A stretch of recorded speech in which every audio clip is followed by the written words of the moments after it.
I thought I'd start us off today by sharing a little nickname story. If your home is anything like ours, then people have a nickname, maybe have multiple nicknames. Maybe they're not all kind. I hope they are, but that's just kind of how families roll. Our family's high on nicknames just because we're kind of silly. Some of them are pretty obvious, like when Courtney and I had our first kid. And we started saying Mini Cooper. That was low-hanging fruit, right? That wasn't even creative, right? But I'll tell you, our second child is Asher Grace. Many of you know her. She is deserving of a woo-woo, and she's 10, going on 11.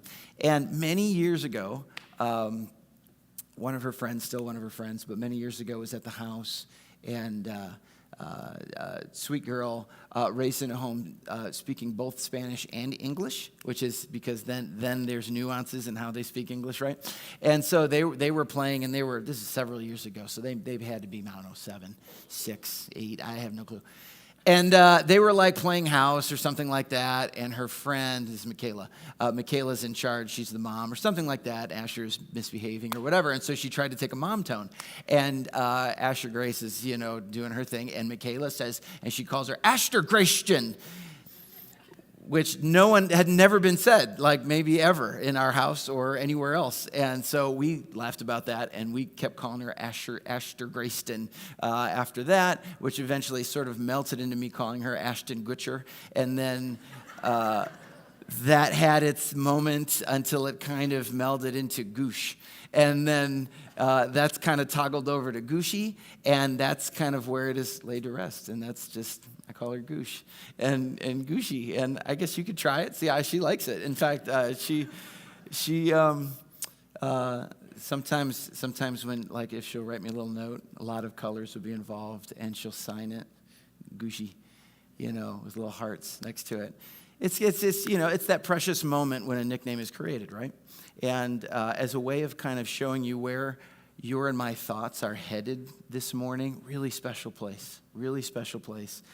Let me share a story with you on how God got a very personal nickname. This is a Hebrew name. It would be pronounced in Hebrew something like Yehovah Yireh. How we would naturalize it is we would say Jehovah Jireh.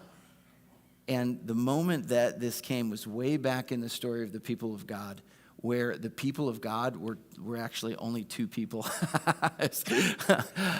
Population 2, a guy named Abraham, and he's got a wife, Sarah, and they have been waiting for this miracle child that God had promised, because he said, I'm picking you, I'm going to grow you into a nation, you guys are going to reflect me to the world like no other nation does.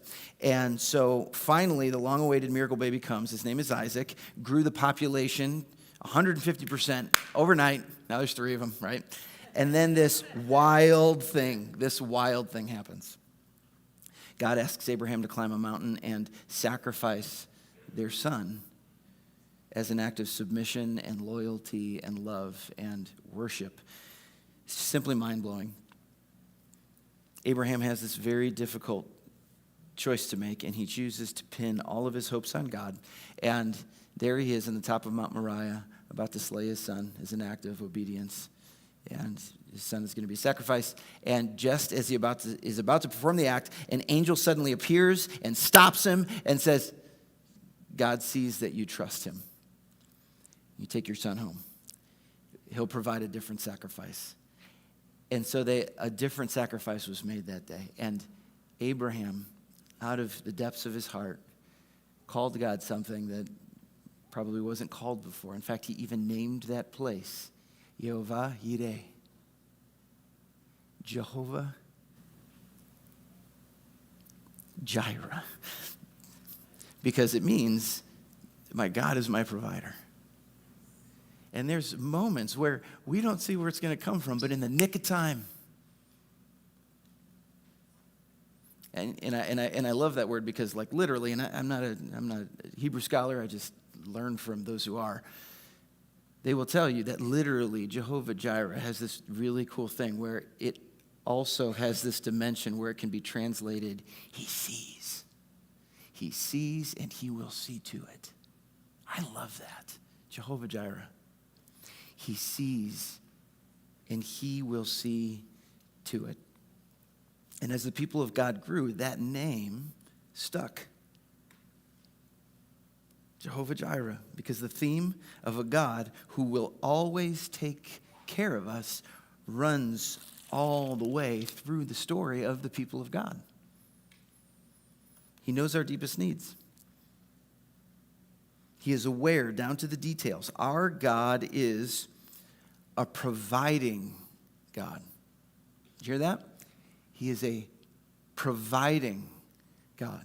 He says, I own the cattle on 1,000 hills. It's more inspiring to them than to us, but you know. I got more cars than you. I don't know how he would have said that today, but he tells us that his grace in any moment is powerful enough to give us hope and get us through. Amen. And getting us what we need by the time we truly need it is not hard for Jehovah Jireh. Which means if there's any sense that we're right and he's delaying, it's because he's doing something better than we were wanting and expecting. And I think that us choosing to rely on his ability to provide, I feel like that would make a great domino. Because if you've been in the house, right? If you've been around, our Sundays in 2025 have been a journey of intentionality together, looking to focus on tipping that, like what's one domino I can tip that would lead to eventually moving another 1,000 dominoes in my life. This is a quest for change and transformation that sticks. The domino effect has been about a declaration that decision by decision by decision by decision by decision changes our lives. This is a much more effective path forward for you and me than just wishing and hoping that things might change for us. So this year, we're making declarations and then leaning in with intentionality. What are the decisions that I need to make to chase that declaration? So today's declaration is this. Ready? I will trust that God will provide for me. What if every time in life, when you crossed the threshold into another hard thing, you went in saying, I trust God is going to provide for me? What would that do for you? And I'm going to put some ideas on the board, and I want to make sure that we're all having the same conversation, because we can read somebody else's story and it can come across to us as very flat. What we need to do is connect with that crisis moment that we are going to have. Right? We've had them. We would just soon as forget them when we get past them. But a moment is coming, maybe for you, the toughest of times, this month, if not in 2025 at some point. And you are going to have to stay in the ride. If you're human like the rest of us, then you can believe desperate and dire circumstances are coming your way. And the shortfall that you feel that you are facing is going to push you to your limit. And your eyes will brim with tears, and you will feel the anxiety of that. And there are so many things. I think a lot of times when we think of providing, I feel like it's safe to put this at the bullseye, but it's not that we're all about money, but we just know that money, if we have money, then we can buy a lot of the other stuff that we truly, truly need, right? But, for some of us, it's the question of, having food, or maybe it's shelter, or it's, love, or it's, opportunity, or maybe it's forgiveness, or it could be, something like community. Maybe it's peace. And you get to be the one to move those pieces around of what's closer to the bullseye for you or further away. And if it's not hot right now, it's going to be hot eventually. So it's really up to you to be intentional and think ahead what is most likely my next crisis moment where I'm just faced with this sinking feeling. I do not see how God is going to come through on this one. I got to tell you, and this is going to feel weird for me to say it, but God gave me a gift this week. He gave me one of those moments just 48 hours ago. And I don't like how it feels, but it certainly changed how I talk to you today. Like, I'm in this with you. These are the moments we face in life. And this is how we prepare for them. That crisis moment ahead is a moment we would soon avoid, but it is the perfect moment. It is the perfect moment to say, I will trust that God will provide for me. I trust God will provide for me. And there was a crisis moment later in the story of the people of God that I want to unpack for us. I want us to look at it together, okay? It's in Exodus 16, all right? So if you recognize the story I shared, that was in the first book of the Bible, about halfway through Genesis. And so if you page over just a little bit more or scroll down just a little bit more, you get to the book of Exodus. And I would love for you to look at this with me. Borrow a copy, power something on. Exodus chapter 16, a crisis moment is coming. And it's a great example of how God is the provider who always comes through. No matter what the shortfall is that you are facing, you can trust Him to care for your needs. Exodus 16, by this time, God's people had grown well beyond 3. That tribe estimation of about 2.5 million. Families had families. This is a few centuries later. At this point in history, we're going to call them Israelites because they're named after Abram's grandkid. Isaac had a kid that was Jacob. God renamed him Israel, and then he had 12 sons, and they had all kinds of kids, and then just things went gangbusters. And then they incubated in the land of Egypt, and now here's 2.5 million Israelites. And at this point of the story, they had just gotten set free from Egyptian slavery. The life that they knew, this generation of Israelites, they knew nothing but to be slaves to the man. And God set them free. And you might know some of those stories about the 10 plagues, about crossing the Red Sea, walking on dry ground where God walled up the water and said, you don't have a way?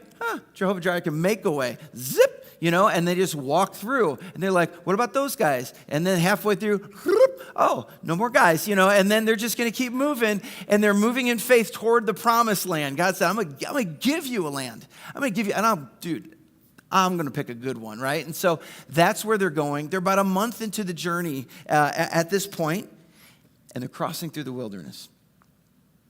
And at this point, they have gotten very, very, very, very hungry.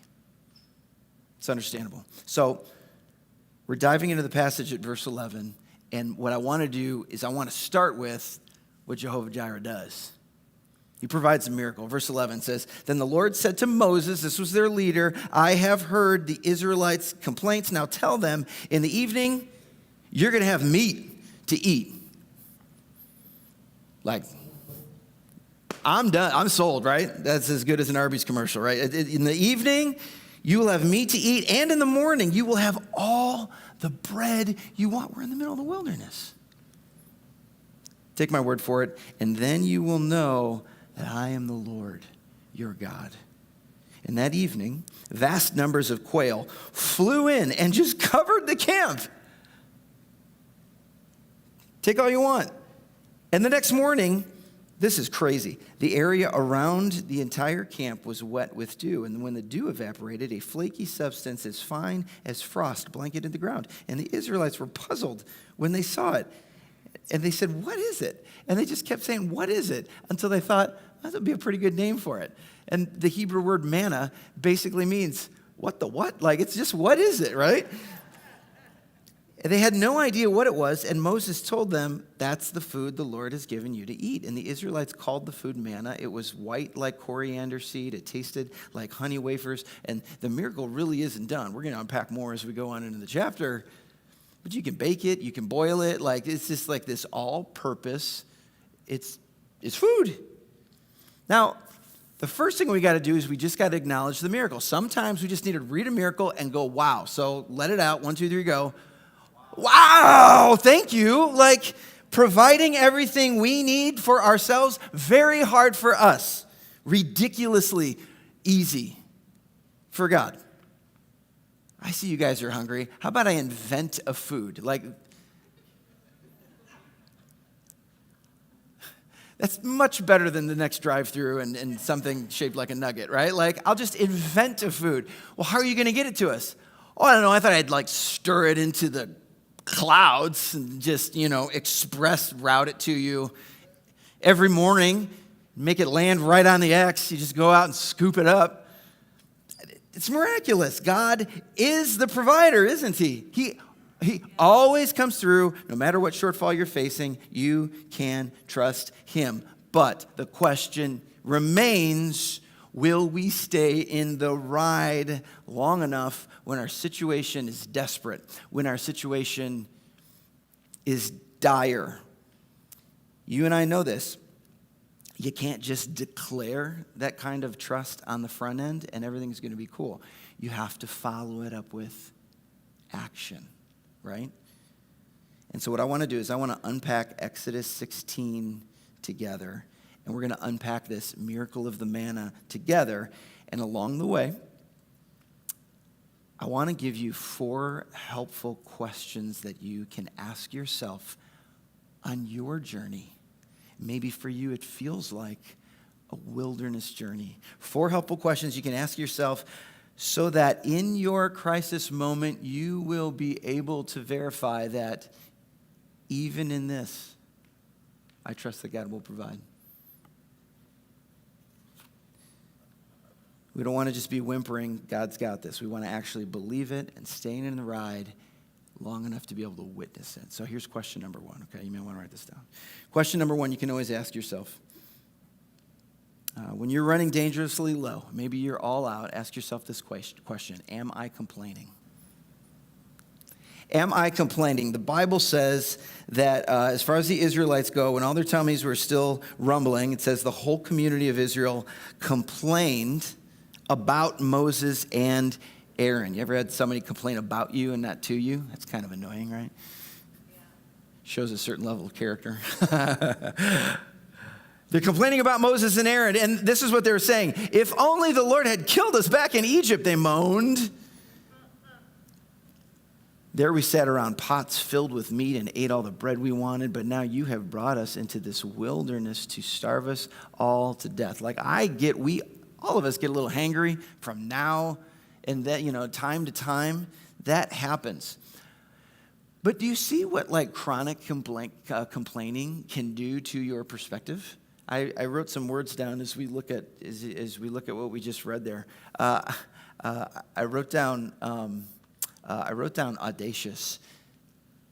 They are like complaining to the point of bullying the one human guy who's the reason why they're not even still in slavery.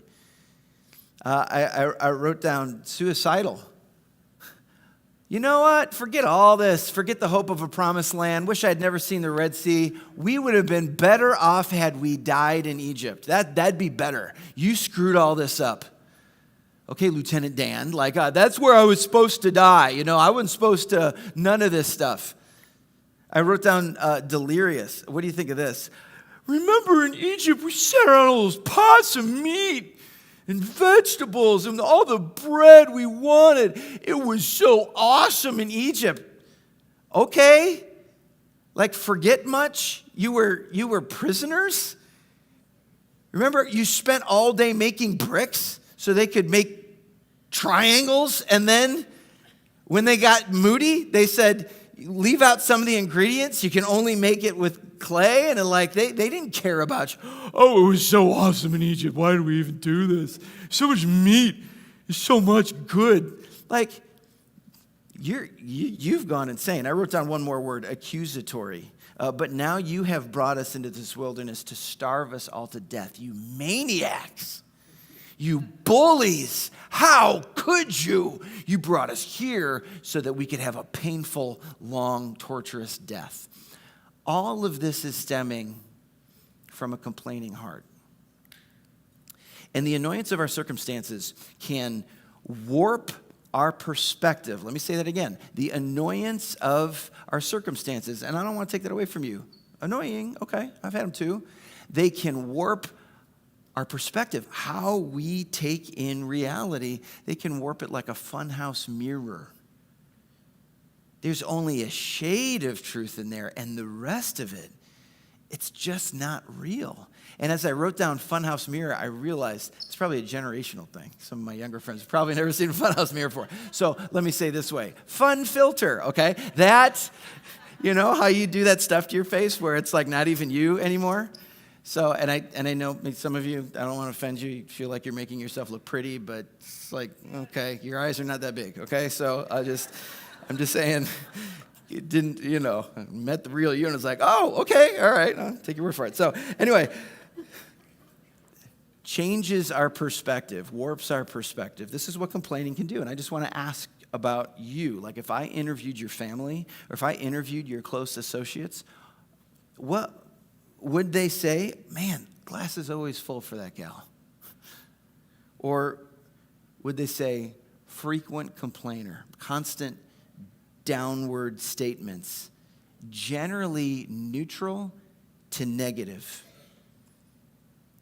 Why? Well, I don't know. Because we complain about a lot of things. We kind of get stuck there. In fact, sometimes we think that exudes an air of intelligence about us. False. We have so many things that we can complain about, right?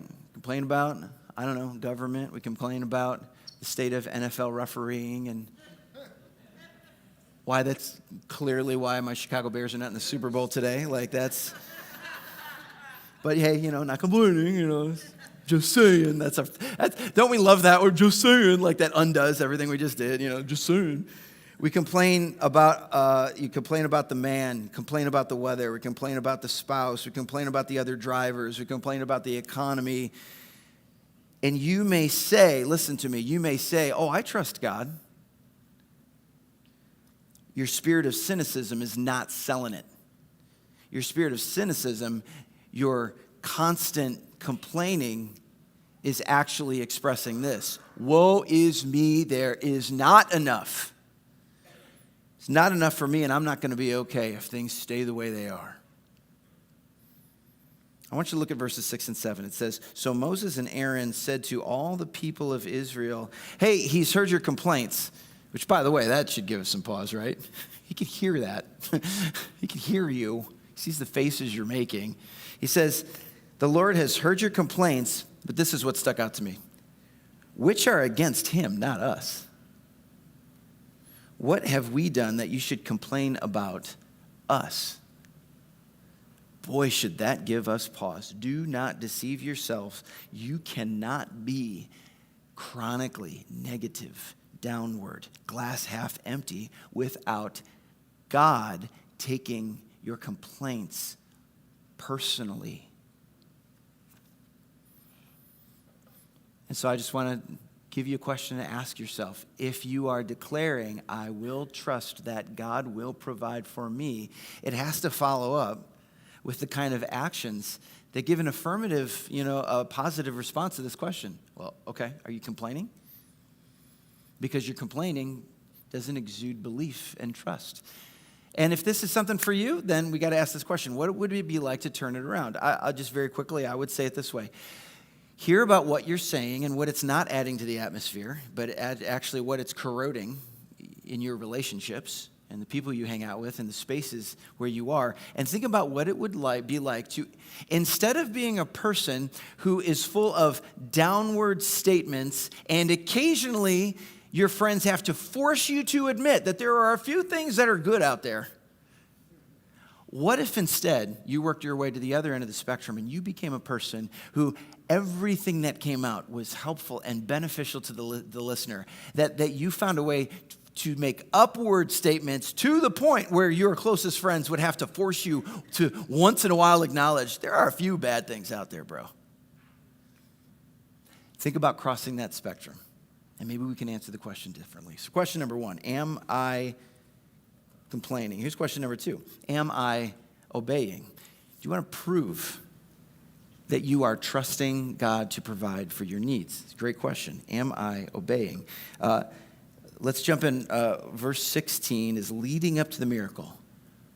Leading up to the miracle, Moses gives the Israelites some very specific instruction. We'll read it together.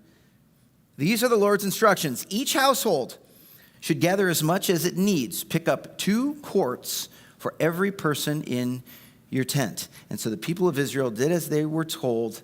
Don't let this throw you. Some gathered a lot, some only gathered a little. Is that the disobedient part? No, I don't think so. I think that's a statement that some families were like 3 and some families were 17. So there was a lot and there was a little, but they were doing the 2 quarts per head thing. And that's actually going to matter here, verse 18. But then when they measured it out, when it was time to eat whatever they made, everyone had just enough.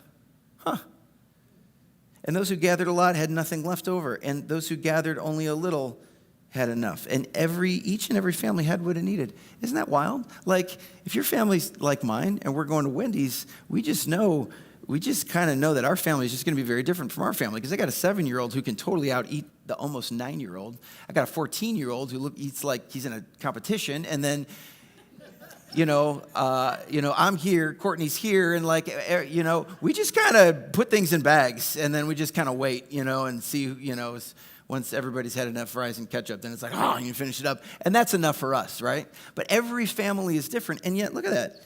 When they measured it out, everybody had just enough. It's kind of miraculous. It's a miracle food, or it's just a miracle, but everybody's like, whew, I'm good. And before we keep reading, if you're into circling things in your Bible or maybe writing notes, write this word down somewhere. Enough. Enough. Hey, we got to admit, there's a huge difference between wants and needs, right? But you know what the awesome thing is about enough? It's enough. Enough is a good thing. Enough is provided for. Enough is, God got our back again. Not the way I saw it happening, but it happened. Here I am. Verse 19, then Moses told them, hey, don't keep any of that till morning. This is where it gets weird. But some of them didn't listen and kept some of it till morning. But by then, it was full of maggots and had a terrible smell. And Moses was very angry with them. Nothing like some rotten maggot stank in your dorm room to teach you a lesson on how things ought to go. Question, was this neglect? Was this, whoops, I didn't see that Tupperware still at the back of the fridge from 2022. Oops. No, this was not oops. This was hoarding. This was desperation reflexes saying, man, I don't want to let go of this miracle. What about tomorrow? And God wanted to teach them a lesson. This is why Moses is angry with them. You're like, well, what's Moses' problem, right? Like some maggot stank, 2 blocks down from his tent. Why does that bother him? He was very angry because he is fully vested in seeing God's people believe God. He's like, people, give yourselves a chance. It was a pretty clear recipe. God told them, I will repeatedly, daily care for your needs. And they did not believe him. This is what we need to learn, is that a lack of obedience is always an issue with trust. It is always a trust issue that we have when we know what we ought to do and we just don't do it. And you see this more as you move through the chapter. I'm not sure we're going to tag all of it, but does it interest you to know that sometimes what God provides you with, he will test you with? And then he will decide if more blessings are going to come your way or curses are going to come your way based on how we obey with what he's already given. and you're like, okay, thanks, I'll tuck that away for the next time I got to go scoop some manna out of my front yard. Like, that's not what we're talking about. Our Bible instructs us on how obeying God with what he's given us always goes hand in hand with how he provides the stuff that he hasn't given yet. Are you waiting on God for something? Is there any chance that you're the holdup? Because of a lack of obedience in some area in your life? What does obedience look like? And let me just go straight to like the possessions and money things. We're talking about God providing what we need when we need it. What does obedience look like with the stuff God has already given you? Even though the person next to you, he may have given way more, the person behind you way less, doesn't matter. Can you think of some things that God has told us you should do if he's given you something? And then we got to ask our question, am I obeying? When God gives us stuff, he teaches us to say thank you. Say thank you a lot, like out of a heart of gratitude. He teaches us to be generous to others and toward him with the things that he provides us. He tells us to enjoy what we provide without being consumed by it. We can't start bowing down to the gift and forget the giver, right? Jesus said, no man can serve two masters. It's one or the other. And he's like, hey, watch out. If the stuff that you love, you start stacking it on the throne that I'm slowly getting edged off of, right? Here's another one. He teaches us to give to him out of the first part of our income. Do you remember later in the New Old Testament, if you've heard this before, out of Malachi 3, when he called his people out, and he said, you guys, the whole nation, my people, but the whole nation is under a curse. They're like, why? And he said, because you, as a mere mortal, are robbing God. That's just like nuts to say. You robbing God? He says, you stopped faithfully presenting to me the gift that I taught you to give. They referred to it as tithe. You bring to God a portion out of your first and your best, and you trust me to live off of the rest that I give you. That's a trust issue. And the cool thing is, he brings it right around. He says, if you will begin that again, watch me throw open the floodgates of heaven and pour out so much blessing on your life that you won't have enough room to store it. That's what I'd like to do. This is where we're stuck. And it's not because I stopped being Jehovah Jireh. So great question to ask when we're waiting for God to provide. Hey, am I obeying? Am I obeying? God wants to work through that. Doing what God says and as God says it, that's a proof that you're leaning into trusting God. Here's the third question. So we said, what did we cover so far? Am I complaining? Am I obeying? Here's the third one. And this one might blow your mind. Am I resting? Whoops. This one may surprise a lot of us, but this is an undeniable principle that we get in Exodus 16, and it's this, is that your choice to rest in life speaks of your trust of your provider. We're going to read, and let's look at verse 21 here, monster chunk of the story coming at you. Ready? After the people gathered the food morning by morning, they've got some reps in now, each family according to its need.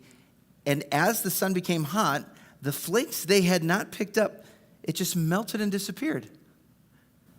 I mean, include that in the miracle, right? God even does the dishes for them. It's crazy, okay? And then what happens is, as they did that the next day, and the next day, and then the next day, on the sixth day, they were told they gathered twice as much as usual. So instead of 2 quarts, mathematicians, 4 quarts. It's also up there on the screen. Don't get your calculator out. We're done. For each person instead of 2. So not 2 quarts ahead. Now we're doing 4 quarts ahead. And then all the leaders of the community came back. And you're like, are you setting us up for maggot stank again? And he said, no, that was you, remember? And he said, Moses, we need an explanation. And he told them, this is what the Lord commanded. Tomorrow, that'll be day number 7. Tomorrow's going to be a complete day of rest. It's going to be a holy, which means completely set apart, no day like it for you and for me. a holy Sabbath, Jewish word, day set apart for the Lord. So bake or boil as much as you want today and set aside what is left for tomorrow. Enjoy whatever you have left over.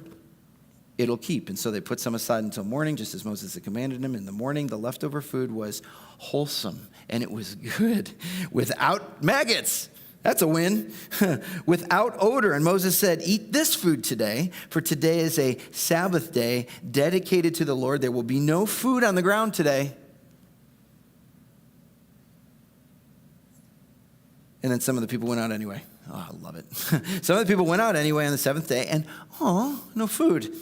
And the Lord asked Moses, now they're both pulling their hair out, right? How long are these people going to refuse to obey my commands and my instructions? It goes back to the am I obeying thing. But then he says, they must realize that the Sabbath is the Lord's gift to you. And that's why he gives you a 2-day supply on the 6th day so that there will be enough for 2 days. On the Sabbath day, you must stay in your place.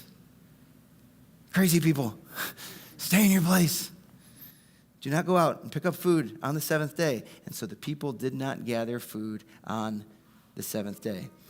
What we are seeing here is a clear insight. And I'll tell you what, if this is something that you and I can get, and we should, it will change your life. This is a clear institution of something called Sabbath. See, like I said, it's a Jewish word, and it basically means to stop in place. And so I'm not going to come up with some different, cooler word. Sabbath is Sabbath. It's different. It's sacred. And just like in the beginning, if you paged back to Genesis chapter 1 and you watch the creation account, and we learn that God created on the first day, and then the second day, the third day he did more, the fourth day he did more, the fifth day he did more.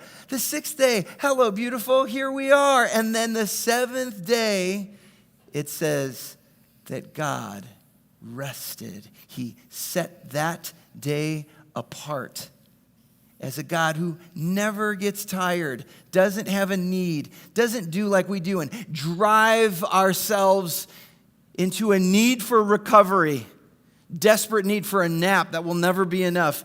He doesn't need any of that. He rested anyway. Why? Well, because he's creating a pattern, and he wants these Israelites and these Israelites to learn the same pattern. That every week, how about one day? Just dream big for a second.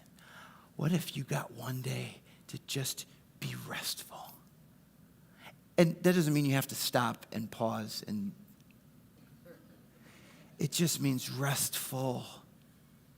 I take it this way. If I want to mow the grass, then I get to mow the grass.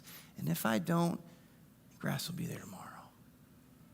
Sabbath is a day free from working, free from worrying, free from wanting. It's a day to not go out and get more, but your job, hey, folks, you got a job today, special job. It's not to go out and get more. It's to sit down and enjoy what you already got.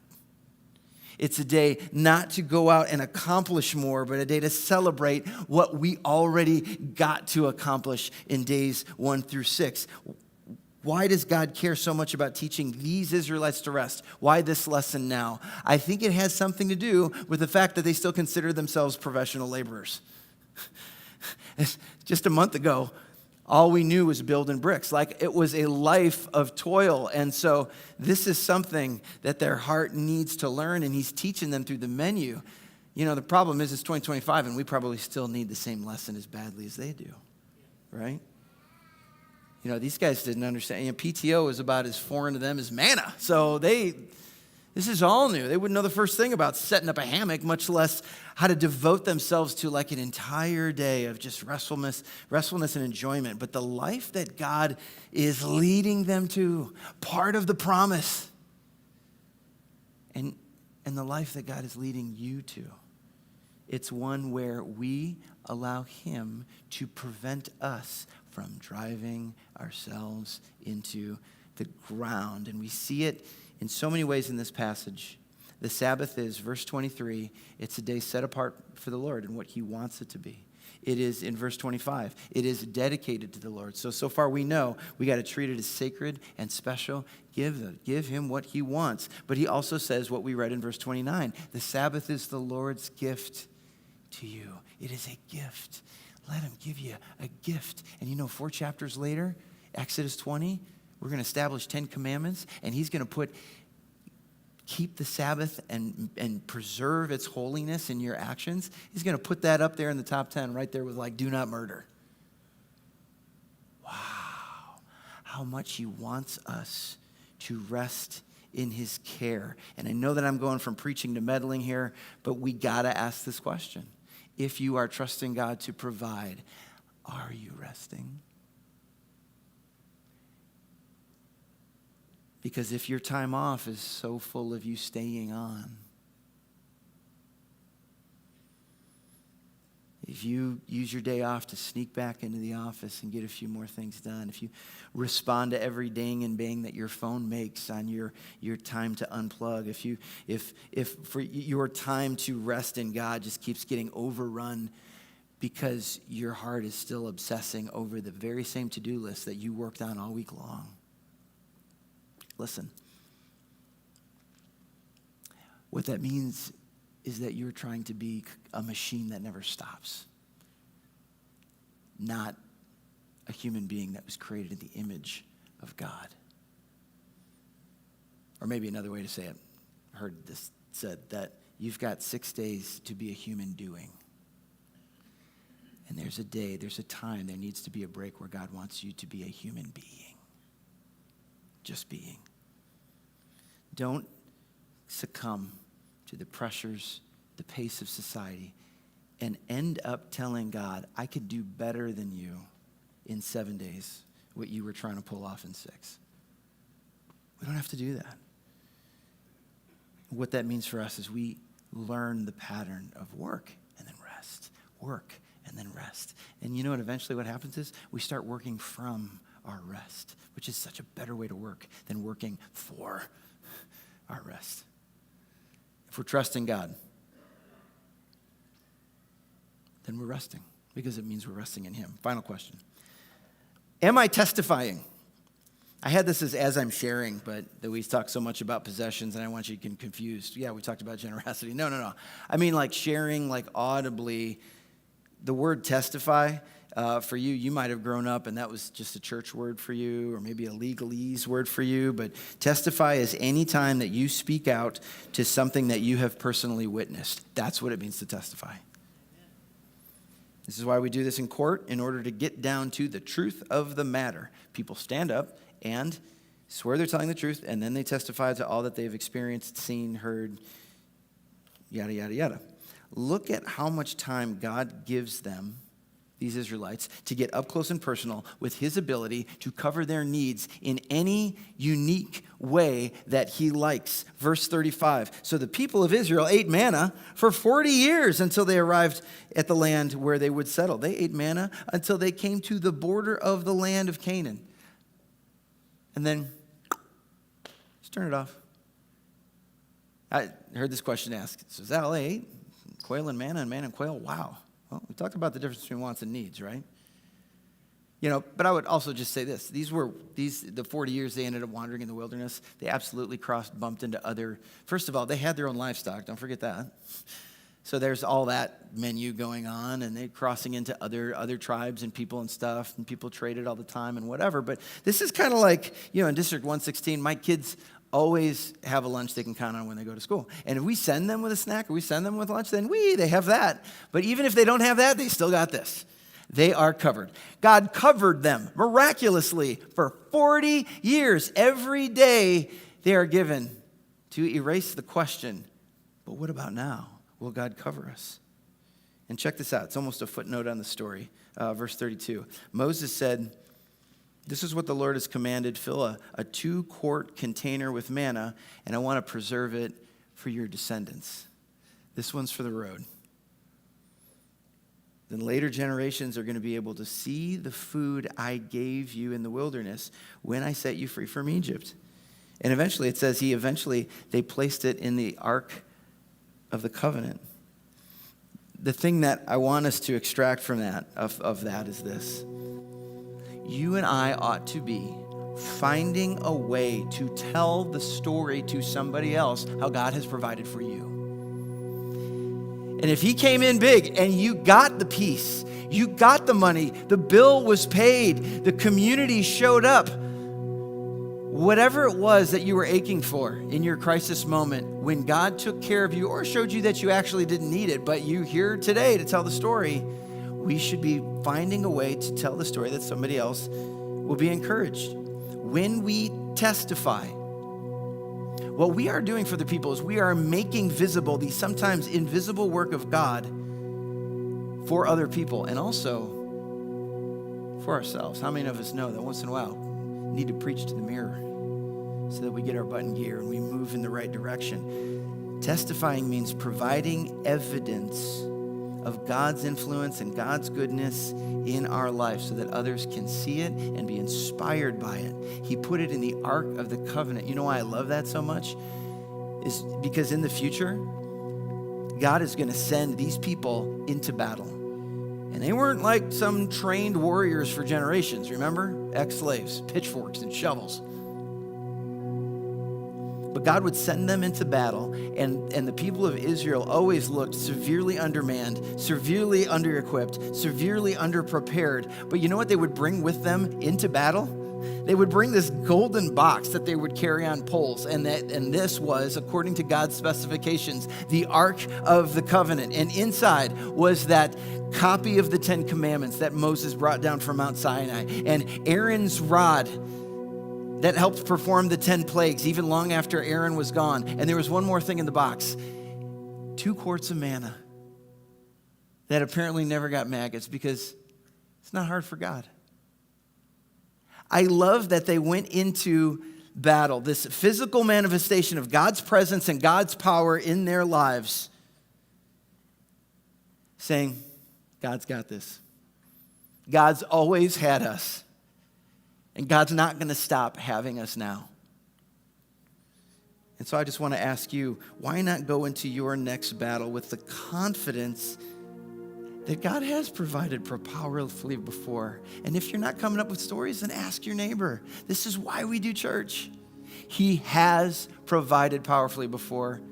Courtney and I could sit on the stage and hold hands and share stories that would bring tears to your eyes, and you're like, I never would have thunk it. But then we would get a turn, and you would come up here, and you would have stories that I know would blow our minds. Because this is what God is always doing with his people. He will provide again and again and again, and it's not just what he could do. It's not just what he happens to be good at. This is who he is. He is Jehovah Jireh. So Joel and I wanted to just create some space, maybe as a gift to you. Just close your eyes, or I would like for you to start forming a note in your mind, just a note. If it's helpful for you, use ink, that's fine. But the note is blank. And it's your job to fill it with all the things that you know you need right now. But the one thing you have to have on the note, this is the rule. The bottom is signed, I got you, Jehovah Jireh.